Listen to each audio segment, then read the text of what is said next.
All right. Looks like it's all going live. It's rolling in. You know what I'm saying? Give everybody a minute to pop in over here. The set keeps changing. You know what I'm saying? I'm migrating, right? Uh Started at my desk over there. Now I'm at the news desk.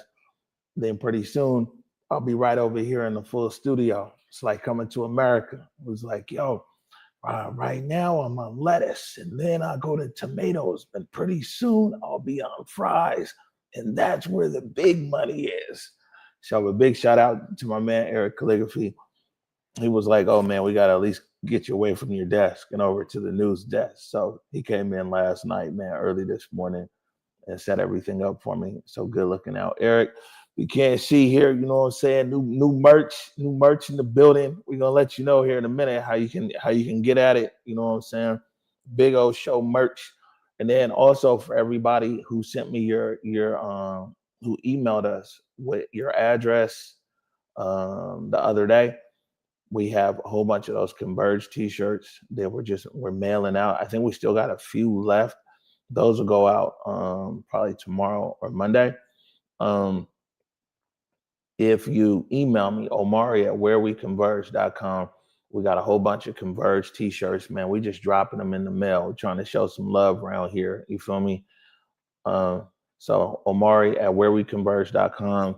Shoot me your email address. You might get what size you get. So you know what I'm saying? It might work for you. It might just be a gift for somebody else who you rocking with, who rocks with Converge. But we're gonna get all those in the mail and we'll get them out to you today. And we're gonna get to it in a minute here. Today we're talking about everything yesterday. And by the time we got done with everything yesterday, and then after the show almost the weekend, it was too late at night to pop on. And so now we're doing something new. We're popping on in the morning here. This is actually what time the morning update show used to come on years ago. For people who remember that, I think we're in the 10 a.m. time slot from 10 to 11. So this might be a good perfect time for some of you guys. But then other people they rocking with us late at night. We see that as well. So yesterday, Mayor Harrell gave his concession speech. Really felt like a farewell speech. It was, and I got a lot of video too, so I'll share the video with you. It was, he covered a lot of ground. I think in classic Bruce Harrell fashion, it was lots of jokes. It was really upbeat. I don't think a lot of people really knew what to expect, but he kept the tone of it really high. Excuse me. And then right after that, or about 2 hours or hour after that ended, then it was off to Seattle Labor Temple in South Seattle for Katie Wilson, where Katie Wilson addressed the people of Seattle for the first time. And let me tell you, they ain't wasting no time. Uh, Katie Wilson, man, she got the executive security and everything, you know. So when it popped out, I was like, man, I know those guys. Those are cops to be with the mayor. I thought about it, and there's Wilson. So you know they're clearly not wasting any time in any transition stuff for what's happening. But what I want to do today is play you guys some of the sound bites. This is the beauty, right? The show is like, I got time if you got time, right? A lot of times on the news, they got to put it all in like, I don't know, 30 seconds, 40 seconds or something like that. But we want to really be able, this is always, Converge has always been about long format. And so we want to continue, you know, to give you longer format content. Um, and so we've got quite a few sound bites in here. Then when we're done with all of that, all the politics stuff, it's a lot of people also have been asking, like, Big O, man, where you been? You know, um, I gotta stop saying, you know. It's like my dad said, stop saying, you know, on air, son. Then people don't know. You gotta tell them. Ooh, it's a bad habit. I'm gonna have to break out of it.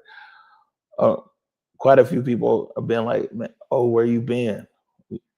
We haven't seen you in a long time. And so I got a video here at the end that kind of explains, man, what I've been going through the last few years, and also why you see me now. I'm just happy all the time, even you know with all the crazy stuff going on and everything else. My everyday disposition is very positive. It kind of probably reminds you guys of years ago, but I've been through a lot. since a lot of you guys started tapping in a long time ago. And so I'm gonna share that with you as well. But first things first, right? I'm gonna go here. This one's a little bit longer. It's like 4 minutes, but this is Mayor Harrell yesterday talking about his accomplishments of what he feels that him and his administration has accomplished during his time as mayor of Seattle. I really take pride in what I have the department leaders here. I have cabinet members here. I really take pride in what you've been able to do. We reinvented the officer recruiting and restored staff from the 1990 levels in unprecedented levels of police officers, 150 officers hired this year. We should be very proud of that. Everyone pitched in to get the culture we wanted.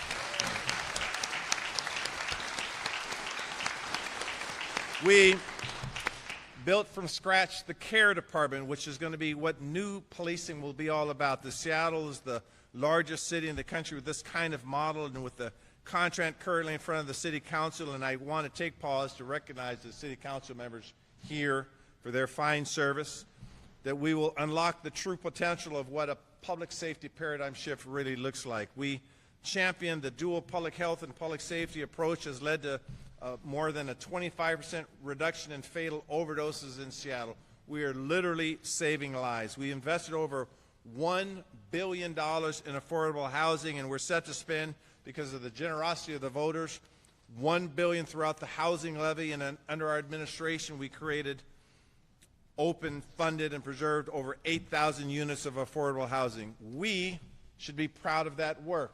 This is the work that you did. We restored hundreds of parks and playfields and sidewalks and public safety, public spaces, and reduced encampments by 80% while investing and helping thousands of people move into shelter, increasing the number of people from moving from shelter to housing by 50%. This is the work that you all did. It was not about me, and it's never been about me.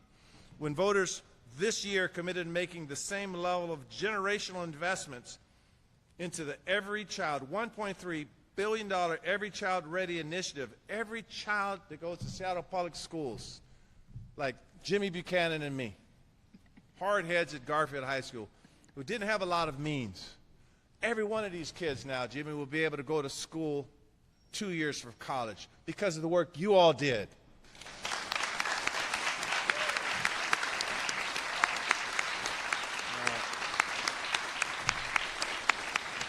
4,500 slots for child care and pre-kindergartner slots. We brought downtown back from life support. We brought the waterfront to fruition.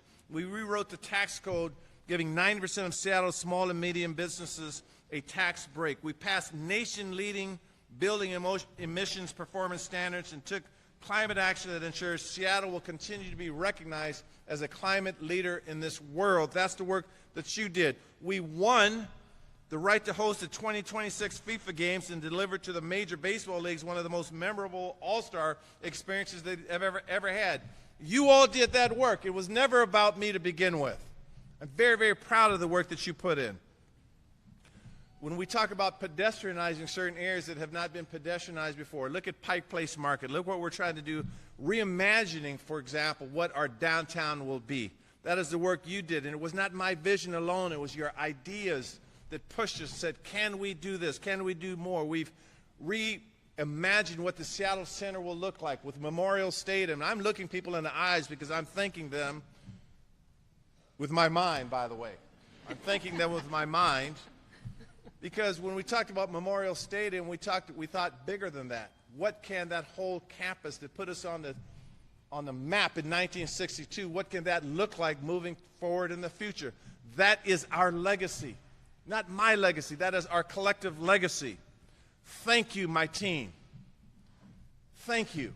I said earlier, I am honored to serve you. It is my honor to be with you. But that's work that we've done and the work that's in progress. All right, so that's Mayor Harrell right there, kind of summarizing his accomplishments during his time in office. What a few things that you heard him say there was that He got more cops, back to, I think they're saying 150 officers as part of his public safety. Um, he's saying that in housing, funding, preservation, and development, 8,000 units. The CARE program, which we see the CARE program just got an expansion in the new contract that the city is working with SPOG, that's the Seattle Police Officers Guild, basically the police union for the rank and file police. Um, some other things is around deal with education and this education levy. This levy is going to be a big deal. You know what I'm saying? It's a lot of money that's coming in there. Um, and so, yeah, he summarized a lot of his accomplishments there. And so we wanted to make sure and play the whole thing and not just like cherry pick. So we got everything that he mentioned in there. And his total time yesterday was about 45 minutes. Some of that included question and answer as well. So he spoke for a while yesterday, acknowledging, of course, his staff, things like that, and then what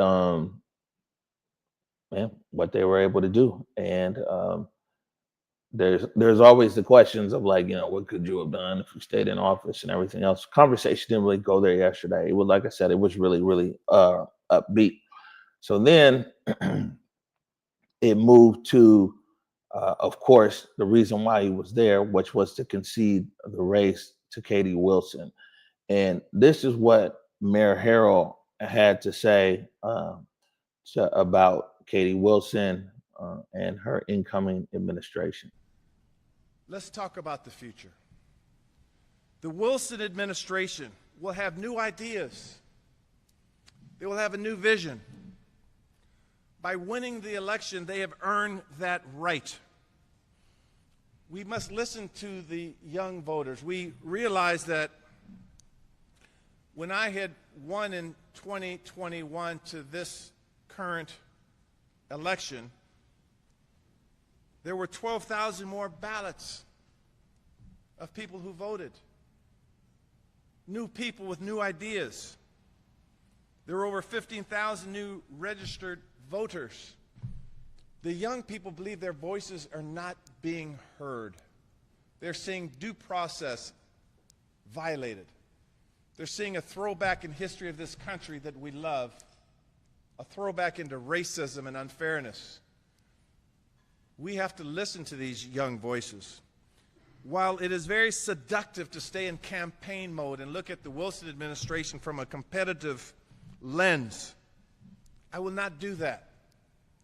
I believe in my heart, and this is one of the few times in going on 4 decades I will speak for my wife. I believe in our hearts that they want the same thing: fairness, justice, peace, equity, equality. They're going to fight for safety. Their administration will fight for educational opportunities. They will fight for environmental sustainability. And I pray that they are fighting with love. All right, so you see the vibe there yesterday, like I said, at City Hall. I mean, it was, it was I mean, you could feel the emotion in the room. Of course, his whole administration was there. City council was there. A lot of supporters. His pastor was there. Old school community leaders were there, and his tone was, and it was really positive. Like I said, there was a lot of us that were caught by surprise because nobody really knew what to expect. And Mayor Harrell used a lot of humor yesterday. He told this guy, I won't even talk about it. He talked about he's about to start rapping. Hey, listen, man. I know you might have some free time on your hands coming up, man, but we ain't trying to see you in the studio. You feel me, Mayor Harrell? Stay away from that one. You might explore some other options, bro. Um, and then we've got two more here from Mayor Harrell. I thought that this one was an important one to play, where he's basically speaking to the people of Seattle, saying that although this transition is happening here, in his opinion, everything's going to be fine. You're here because, again, it was never about me. It was always about this city. It was always about the people in the city. It's always about this country. I've said this before, and I believe this with all of my heart, that the answers in this country will be found here in Seattle. Everyone here, regardless as to what demographic you choose to claim, you care about race and social justice. You care about it. You care about climate change. You care about education. I know that for a fact. We may have different approaches on how we want to get there. And I say this loudly for the Wilson administration. We may have different tactics on how to get there, but I believe our core values are the same. And I cannot say that in other states. I cannot say that in other cities. I can say that from someone just born 8 blocks from here. I can say that about the city of Seattle, that you care about these things. And that is the One Seattle concept. I know people wanted to know, well, where was I going with this concept? It's going to the concept that above all else, we will focus on what we have in common.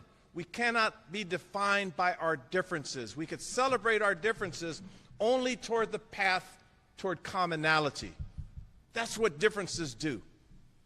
And because my opponent and I might have had differences, I will focus on the next several years on what we have in common.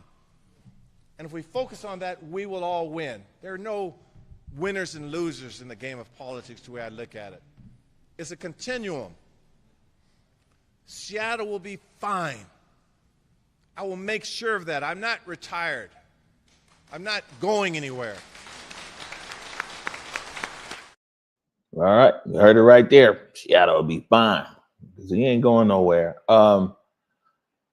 Yeah, and like I said yesterday, it was man, it was real interesting. It was a long day for us. I'm sorry, I might be dragging here a little bit, man. We had like 5 shoots yesterday. Also, hey, so listen, I want to ask you guys this because right now we just having fun. I'll be honest with you, and we're going to continue to have fun. And I think one of the things is sometimes, I mean, it's a lot of stuff we got to take seriously, but we don't always have to take ourselves seriously, as you can tell. But I'm trying to, you can put it in the comments or whatever. What's the best time of the day for this show? Because I'm versatile. I'm trying to work around y'all's schedule. You feel me? We want as many people to tap in. I could do mornings, you know what I'm saying? I could do early. Let me know what's the best time of the day that you guys are consuming your news and information. Or if you're just an on-demand person, man, it doesn't matter. I'll just go find it and watch it, however you get down. Be good to get that feedback from you, either like directly in the comments. Again, you can email me, Omari at whereweconverge.com. And before we play this last clip, somebody sent me a message like, it's a coffee cup in your shot. It's being intentional. It's full intentionality. I was speaking to my brother over at Boone and Coffee. This big old show. I'm seeing an opportunity for you right here. You know what I'm saying? With the branded Boone coffee cup on set. You got to put it out there, man. You can't just expect people to assume. So we got a nice opportunity for you here from Boone. I'm gonna follow up with you, see, because now you can actually visually see what it'll look like. We got your cup here, everything. Here we go. Last thing was I asked the question of Mayor Harrell, and that this current cabinet is one of the most diverse cabinets that I've ever seen, and definitely has more Black people on it than I've ever seen. And Mayor Harrell has kind of beat the drum of like, yeah, man, I hired some of the best people. They happen to be Black, or they happen to be Asian, or they might happen to be in some other demographic or category. And so I asked him, I was like, well, man, you got this real diverse cabinet here. What are you most proud of about this cabinet? And this is also, I think, the only time yesterday where Mayor Harrell mentioned Trump's name. So I saw Omari.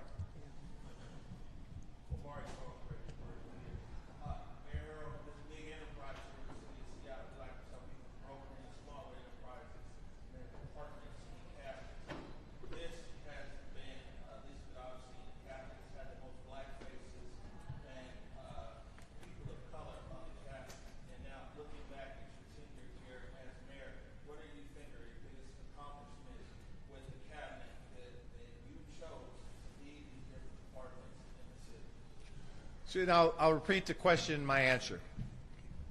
What I am most proud of is that in the world where we are questioning diversity and equity and inclusion, that we had the most diverse executive team and cabinet. It wasn't because they were diverse, it was because they were the best. And that being a biracial black man, I didn't have any prejudices going into an interview process. I look for life experience. I look for heart and grit and tenacity. These people that I hired are just awesome. And I pray that other administrations and even the Wilson administration understand that. What I've said repeatedly in many of my political career is that when you grow up biracial, I don't make any assumptions about anyone based on skin color. I didn't know where I fit into that conversation. So if I looked at someone, if they were black or white or Asian or Latino or Native American or whatever, however they identified, I had to go right to their heart first. Are they a kind person? Are they a hardworking person? And so I'm very hopeful that we set a standard, a bar, in the context of the national discussion. Trump has this all wrong. He has his mentality on this discussion is all wrong. That all people who identify as being diverse, they do not want special treatment. They do not want handouts. They want an equal opportunity to compete. And if you give them that,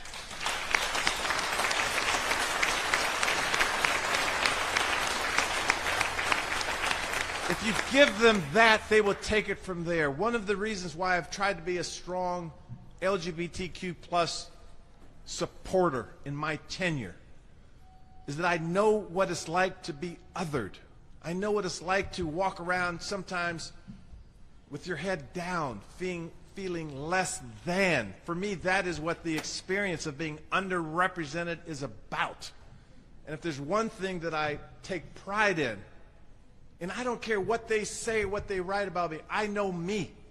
And this person who has known me since I've been 18 years old, she knows me.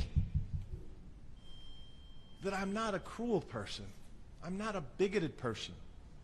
I'm flawed like many human beings. But I try to lead with love. And the cabinet that we put together was based on love, based on an insight that these are good people. And they come in all shapes and sizes and even ages, Tim Burgess. They even come in ages, Tim Burgess. That's the lesson of Seattle. And I'm very proud of that. Very proud of that. And I hope and pray that that continues. That is why we are special here. And to your question, I think a question back, that I would never change. That I would never change how I try to see people.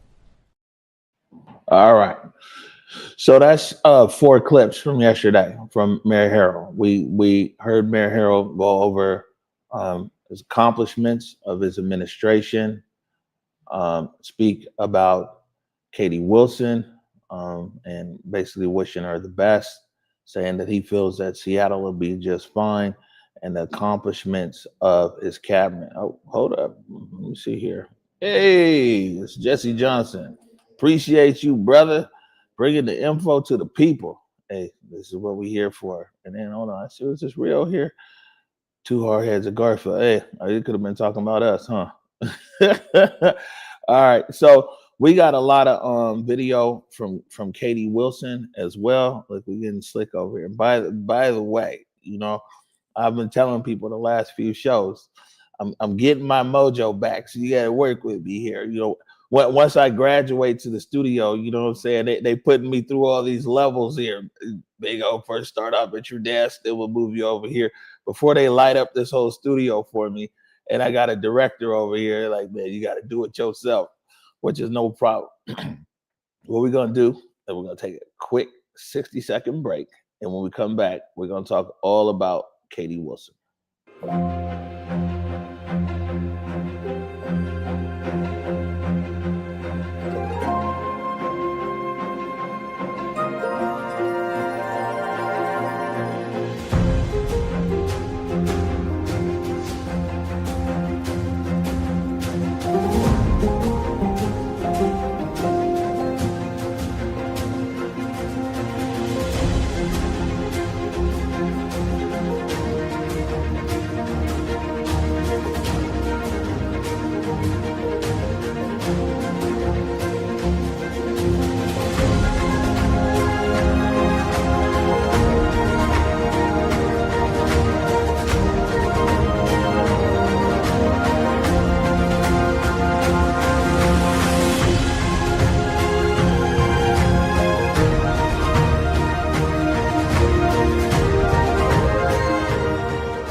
that commercial.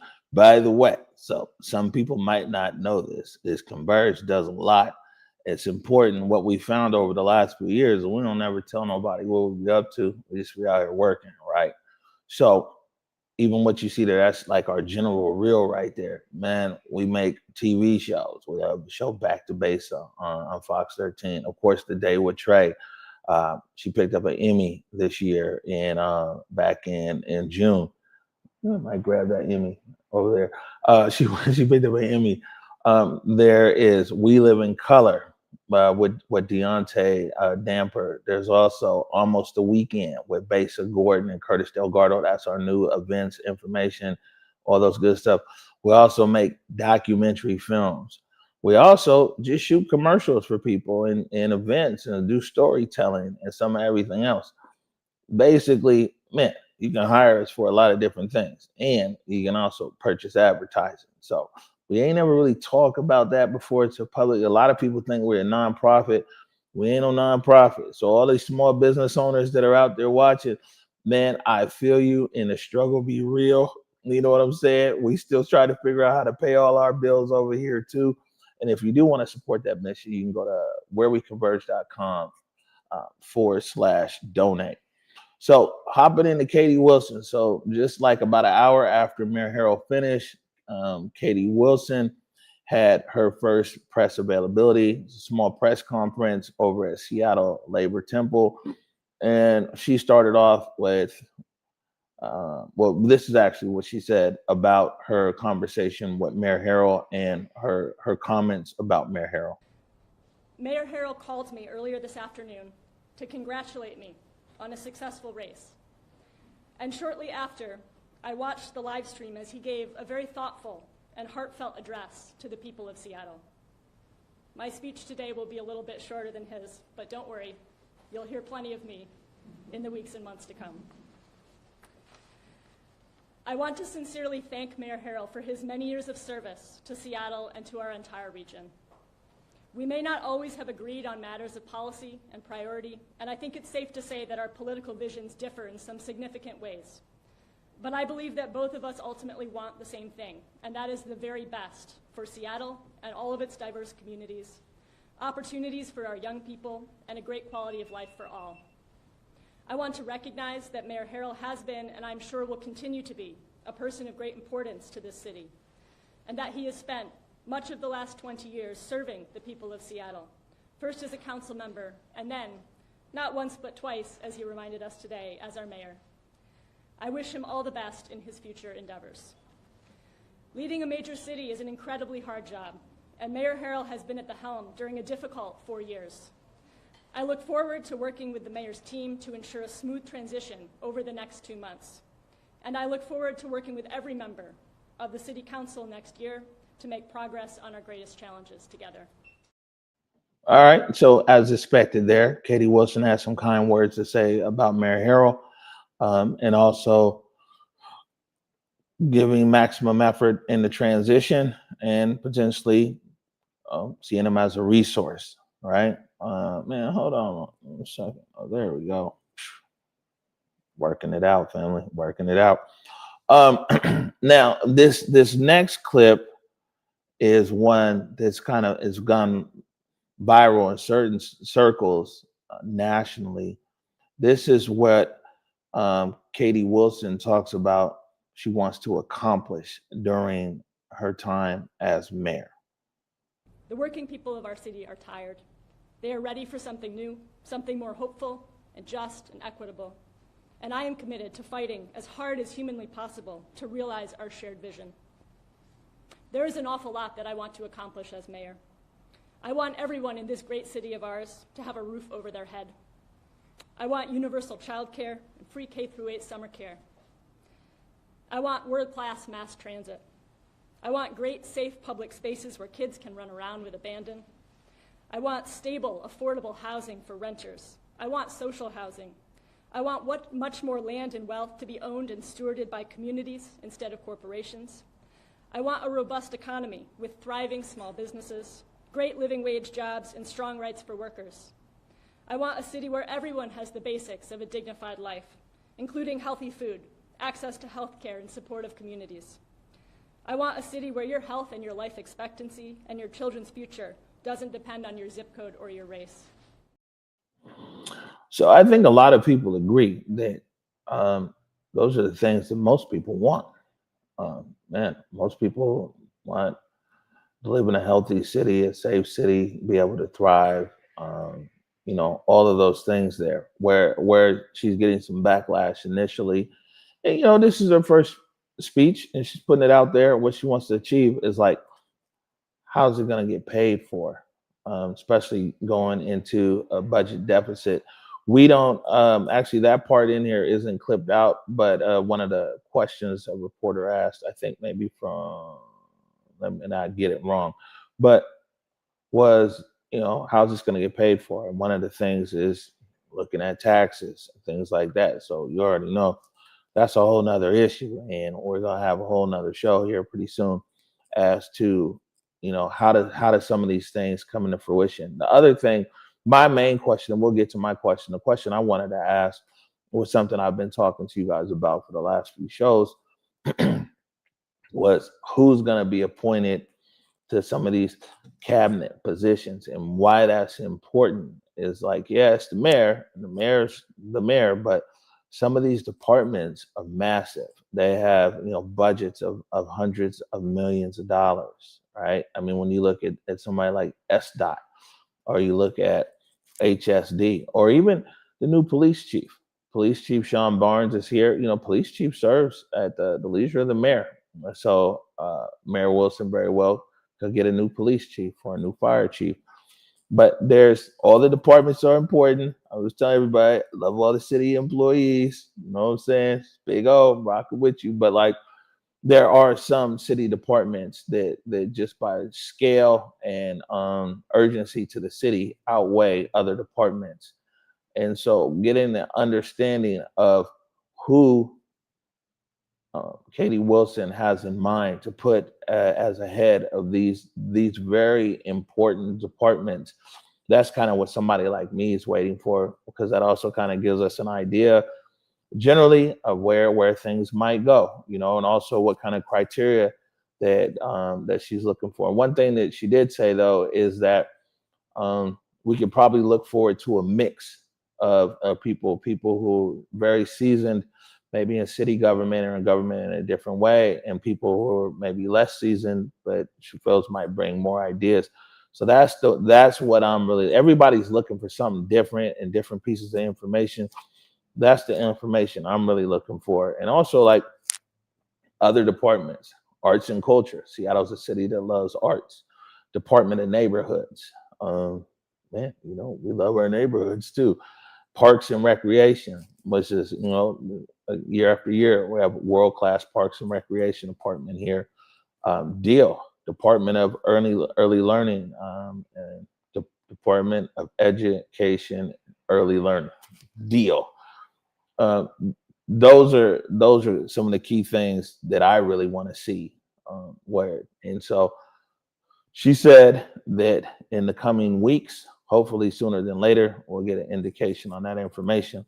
Now, this next clip here is where Katie Wilson says that this vote proves that she has a mandate.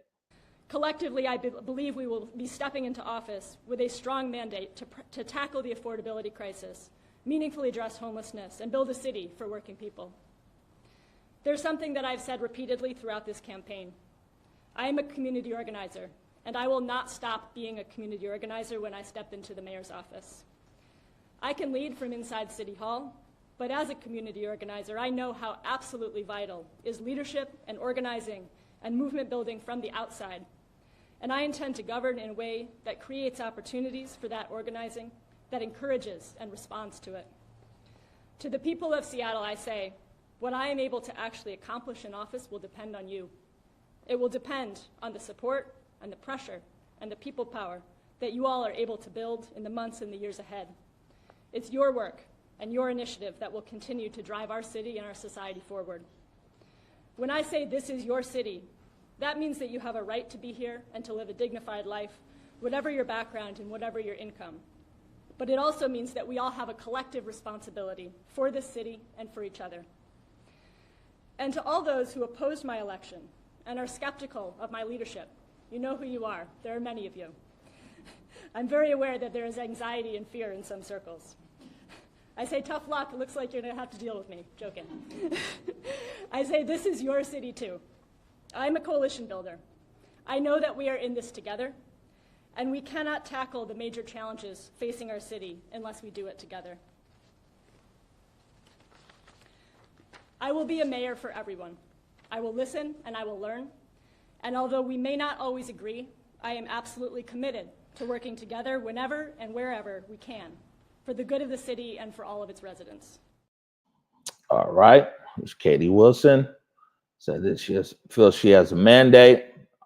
Also saying that she has a willingness to work with everybody. She talked about bringing pressure and the power of the people, and this is the people's work, and the people are gonna have to work at it, right? Man, I had first question yesterday.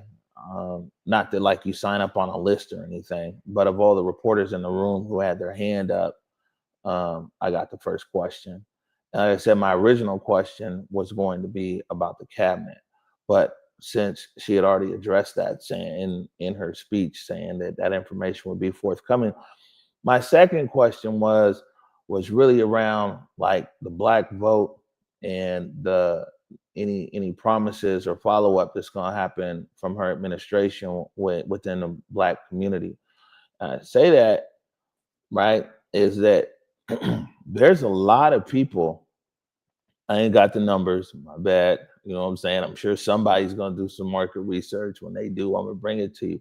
But just generally speaking, me speaking to people and me following stuff on social media, that there's a good number of Black people who voted for Harrell last time, and Wilson basically flipped their vote. And we see that there's different groups and organizations in Seattle, especially the Central District, South Seattle, or just generally have interest within the municipality of Seattle, that were big supporters of Katie Wilson, either individually or of organizations and everything else. And like I said, a lot of these votes were flipped. They were flipped from Harrell last time. And as tight as this election turned out to be, I mean, this thing was razor thin. As tight as this election turned out to be, what is Mayor-elect Wilson's commitment to following up with the different Black groups and organizations that basically flipped their vote and supported her campaign? Yeah. First of all, congratulations, Omari Salisbury from Merge Media. Central District of Seattle Black community is our primarily who we report to. Everybody appreciates our reporting. You flipped a lot of votes in Seattle Central District, in South End, especially Black voters who last election voted for Mayor Harrell. They said that they see promise in you. I know you met with a lot of different groups across Seattle's Black community. As close to this election is, that Black vote very well might be a difference maker here. What's your commitment now moving into office to follow up with these different Black organizations and groups and communities that you met with? Great question. And, you know, going back to what I said about I'm a community organizer, those relationships, we're going to continue building them, right? And I think you'll see that my mayor's office is going to have a really strong orientation toward not just waiting for people to come to us, because it's the people with the most resources and the most power that, you know, have the ability to come to City Hall. We're going to be out there. We're going to follow up with all of the people, all the organizations that we talked with during the campaign, and more that we didn't get to. And we're going to be making sure that everyone has a voice in City Hall, and we're going to work together on the priorities of the Black community and other communities around the city that often have felt in the past like they haven't had a voice. All right, so now I got a question. If you flipped your vote, if you voted for Harrell last time and you voted for Wilson this time, particularly if you're Black, but if not, it's, you know, Big O loves everybody, man. So I kind of want to hear from everybody, but specifically in that community, if you flipped your vote, why? Why did you flip your vote, and why was Wilson now more compelling? I'll be honest, you know, Harrell is just his life journey, his life story. It's you know, from the Central. He's and listen, Barry Harold, I told this story like the whole city know it, man. But I was real deal that from the Central District, went to Garfield High School, graduated valedictorian, went to the University of Washington, even though he was accepted at Harvard, stuck around, played for the Huskies. I think they won a Rose Bowl. It was an academic MVP. Went off, did his lawyer thing, came back to the hometown. Um, and he's been here. And so just the story alone, if you come from the Central District, before you even get into the politics and ideology, it had a lot of good mojo going for him. And that comes from any neighborhood. We're talking about the Central District and everything else. I mean, man, if a candidate came from Magnolia, you guys ain't heard me say Magnolia in years, right? if a candidate came from Magnolia or Ballard, I mean, people would feel the same way. Man, it's from the neighborhood. Grew up over here, Ballard. You know what I'm saying? Eating lutefisk. You feel me?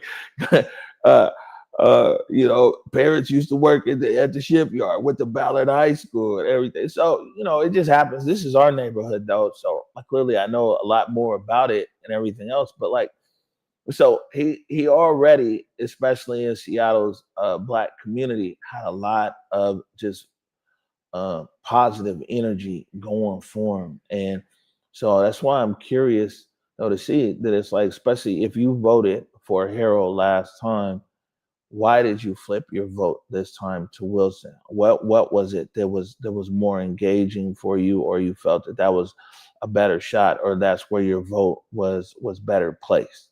Just it's just a little side homework project for me, because I'm trying to figure out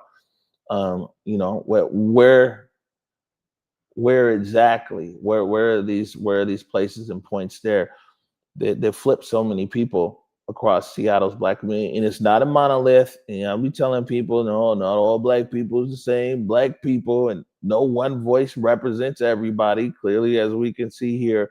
But across our community, for those people that, like I said, that flipped their vote. And what is your expectation? Now you flipped your vote from Harrell to Wilson.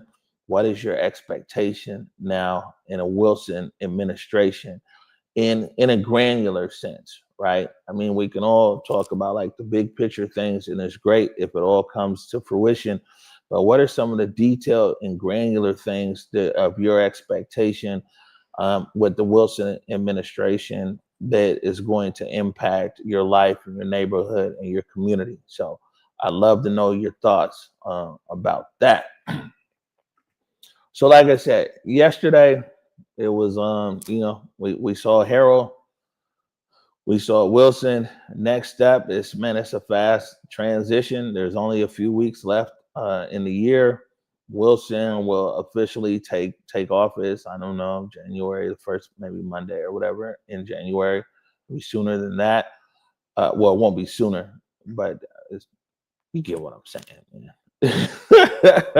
But that's coming up, and already there's office space that's already provided for her administration in City Hall. So I'm sure they've hit the ground running, and I'm assuming that they've already had a plan in place, right? So I'm anxious to see what is next and what's next out of the Wilson administration.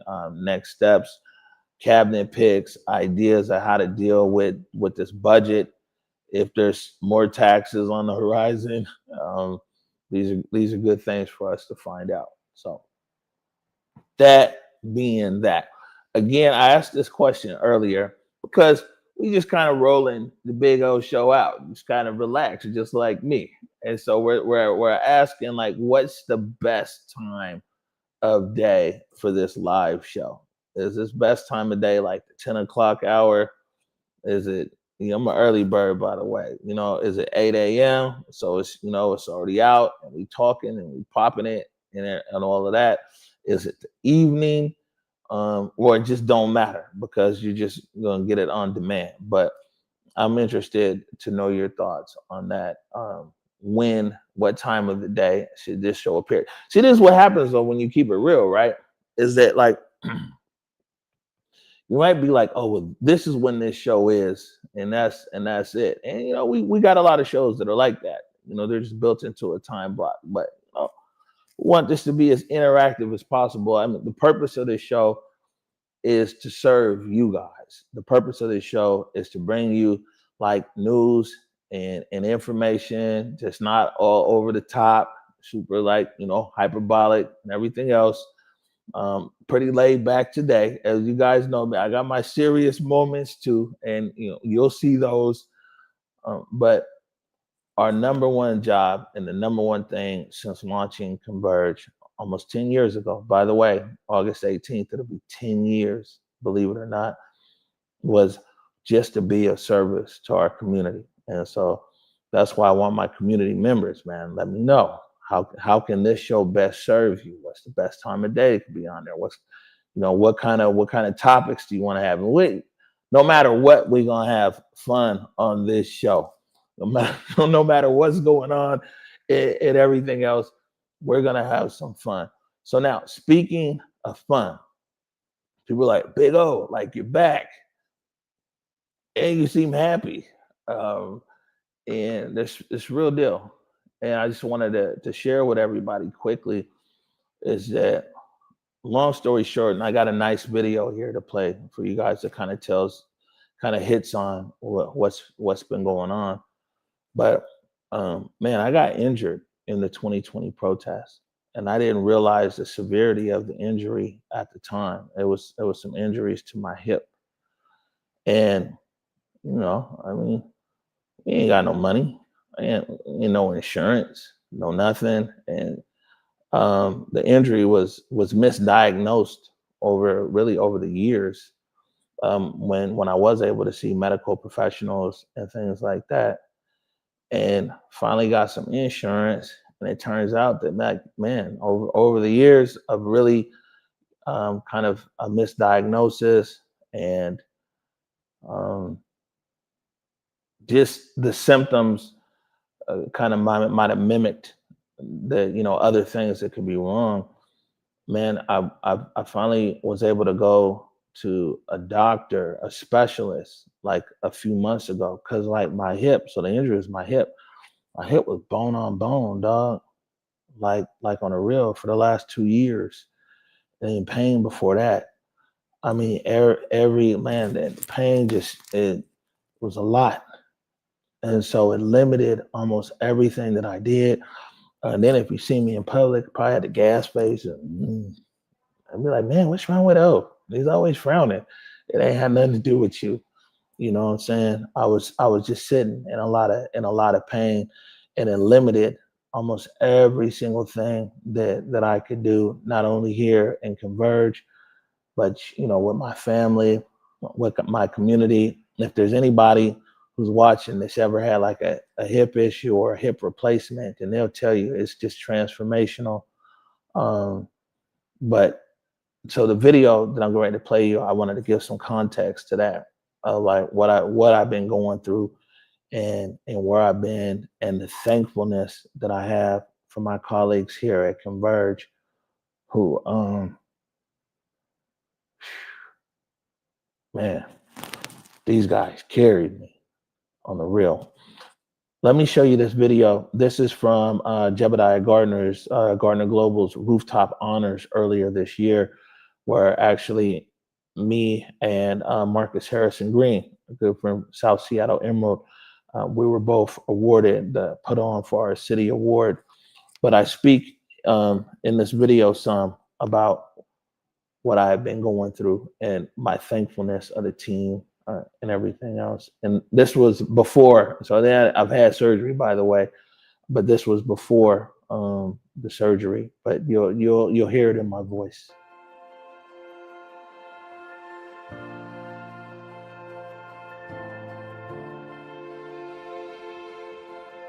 Welcome to Gardner Global Rooftop.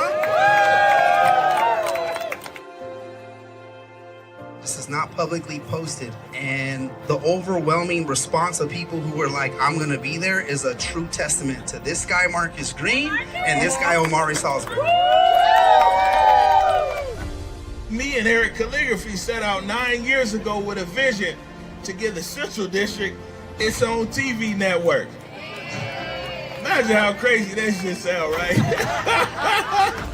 I was driving Uber and selling beer and peanuts at T-Mobile Park to just buy our first camera. Who would have thought that this seed planted with purpose would blossom into what it is today? It's always so ironic, things like this, because you're here and you're under the spotlight and you're getting celebrated alone, and you don't get here alone at all. There is no self-made person. There's a community-made person. And it's this community that has made me. 8 years ago, it was the third year of the Emerald, and my family, we had lost our home, and we were sleeping on mattresses in the one-bedroom apartment with 4 other people. And at that moment, I didn't know whether I had made the right decision to go on with the Emerald, to tell the stories, to leave a career in finance and journalism. And at the end of the day, it was the community that's here, the community that's not here, that helped to support me. That I will never let you down. I promise you that. I love you. Thank you. To our community, you show up for us without fail. It is your unwavering support, your honest feedback, and your beautiful spirits that continually make us better. This Black Joy journey, where we strive to put paint where it ain't, is made vibrant because of you. To our community members, I'm eternally grateful. For me, this journey is rooted in a deeply personal conviction to make sure I don't leave this earth with these gifts in my hands. To always strive to give back, to share what has been given to me. Storytelling, a profound inheritance from my beloved father, has become my guiding star, especially since his passing in 2023. Every time I pick up that camera, James Salisbury Sr. is coursing through me. I feel my father when I touch that camera, and my focus is so tight. And the other thing is that, man, the excruciating pain that I've been in almost the last 2 years, that I don't talk about, I don't do anything, I just get out and I go. The pain be through the roof, and these people cover for me. The Franciscos and the Erics and the Tavises and the base that they cover for me.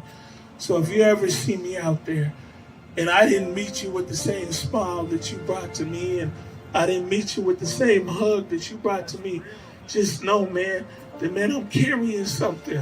I can love you, man. You know what I'm saying? Just carrying something. Man, shit, I love you right back. But this shit hurt.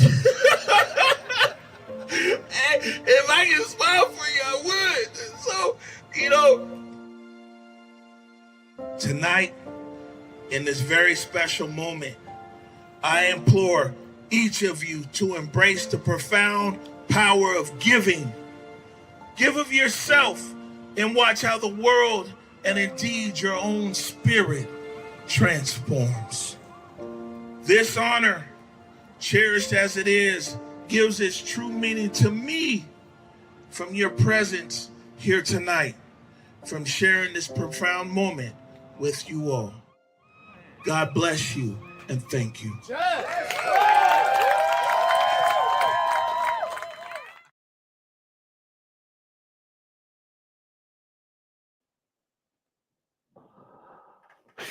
Yeah, man.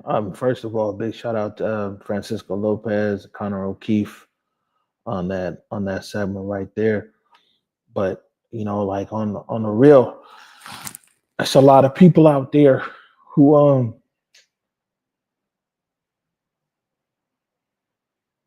man, like I said in the video, if I didn't greet you with the same energy that you greeted me, if I didn't hug you like you hugged me, just going through something. There's so much pain, and man, I ain't get on all this to start, man. I'm just keep it real, because the emotion is real. And I'm just so thankful These people carried me. These people that converged, they carried me, literally. They carried the equipment, carried the bags, they set up the shots. A lot of times I couldn't get out the car. They sent me pictures. You know what I'm saying? And I mean, you wouldn't believe all the stuff that we produced. We put out films, 2 seasons of Back to Basic. The Day with Trade, We Live in Color. We've launched another show. We've done so many things, and it's been in a constant pain. But it was the goodness of the people here at Converge and our partners, our camera operators. I remember I was on a shoot and I couldn't even, my shoe got untied. I couldn't even bend over to tie my shoe. Francisco Lopez, I got you, big dog. You know, these guys, they carried up every step, you know, and the general public, you guys ain't never know the situation I was in. You guys ain't never know, man. Big O can't walk, and people would be like, oh man, you know, that's, you know, sometimes people, man, they would hit me hard. You ain't out here in community. Oh, you ain't on these streets. You don't know it. It ain't because I ain't want to be. As much as I love the Mariners, man, I couldn't even, man, there's barely maybe one Mariners game I was able to stay the whole time last year, this last season. So, man, I greet you guys today with an abundance of thankfulness, because I'm so thankful. I'm thankful first and foremost to this team here at Converge Media, who there's no task that's beneath them. There's nothing that, and they say that if service is beneath you, then leadership is beyond you. And we got a whole bunch of leaders here in this building who showed up day in and day out. And said a lot of people, you guys, is not even, you know, it's news to you. That, man, I mean, for months and months, I couldn't even walk. And if you did see me out there and you saw me in public and you saw me with a camera, then you knew that meant something to me. If I showed up there, whether it was support Black business or any other story, and I was personally there and you saw me with a camera, man, it took everything for me to be there. And that's how important it was in our commitment. And so then I had a hip replacement surgery, man, 5 weeks ago. But listen, as soon as they replaced it, man, I ain't even take no pain pill, nothing. Leaving the hospital, I haven't taken like one drug, one whatever, no Tylenol, anything. And the best thing beyond like the pain being gone and my mobility being restored is that my happiness has returned. This joy has returned in my heart. You know, it had gone away for a long time. And people that's out there watching this, if you're dealing with a chronic pain issue, then you understand that. And you understand that all these big ideas and great ambitions and everything, it gets stifled just by the pain every day. I'm good. I'm all right. And so I'm so thankful to sit here pain-free. Thankful, Dr. Ibrahim. Big shout out to you. Everybody up there is Swedish. You guys are the business. You feel me? You know what I'm saying? You got your boy back. But now that I'm back, and now that I'm here with no pain, and now that I'm here with full mobility and everything else, man, it's like, man, I'm just so recommitted to my Father's mission to tell better stories, to make the uplift real. So that being said, I think the least that I can do is to greet you with overwhelming positivity every day, no matter what we going through. To greet, because it's a blessing. It's a straight blessing to be able to sit here and just have it all back, plus more, and all the things that journey of dealing with chronic pain and that journey of shrinking from public and society and limited mobility. It taught me so many things, and especially humbleness and humility. So anyways, you know what I'm saying? I wanted to share that with you guys. You might be like, man, Big O, he's back. What's going on? Or you pop up. It was a journey to get here, years literally in the making. And I'm so thankful for you, just for tapping in, just to hear what your guy got to say. That's a big deal for me. I was nervous. I was like a little kid the other day, back there at my desk. I'm like, do I go live? Should I talk to people? And these guys were all back there, Basa Gordon, Curtis Delgado, Eric Calligraphy. They were like, man, if you don't press the live button, then we gonna press it for you. And so even thank you for that push. But again, we're getting ready to we're gonna roll this show out. We're gonna fine tune it. Hopefully Eric Calligraphy will let me graduate to the big studio here in the coming weeks. But most importantly, man, we're here to serve, and I'm back in full-time service to you, to our beloved community members. I'm gonna get out of here. Yeah, man, I'll be back on Monday. We'll figure out the time. It's a moving target right now. We're kind of having fun with it. And again, we got a few boxes of Converge t-shirts. I know you guys are digging the Big O Show joint store, right? Big shout out to Concuss Printing. But man, if you email me your address, I'm more than happy to send you a Converge t-shirt. We found a bunch of it. Eric said there's even a few hoodies back there. We drop it in the mail. Might fit you, might not. If we don't, you're just somebody who will. But just a gift. I just want to give. So if you email me omari@whereweconverge.com, I'll put that in the mail for you. Getting ready to get out of here. Go forward in your purpose. Go forward in your humility. Have a great weekend. I'll catch you on Monday.